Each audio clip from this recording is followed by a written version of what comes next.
Hello everyone, welcome back to a new tutorial video on how to recover online banking account password of MetaBank. Before starting this video, please make sure to subscribe and do press the notification bell icon to get updated. So let's get this video started. First of all, you need to open any web browser on your PC as I am using a Microsoft Edge for this. Now go in for new tab and searching for a metabank.com and press enter.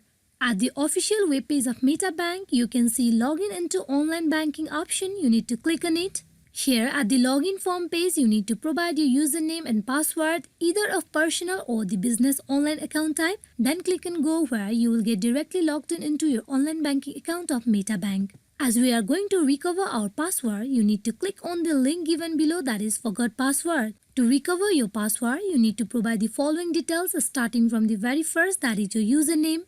Then you go in for providing your last 4 digits of social security number. Then you go in for providing your registered email address. After you fill up all the details, you need to click on reset password where a temporary password will be sent to your email address on file. Then you can go in for further instruction that has been provided. Then you will be able to have your password recovered. Hope this video is fruitful for you all on how you can recover online banking account password of MetaBank. Thank you.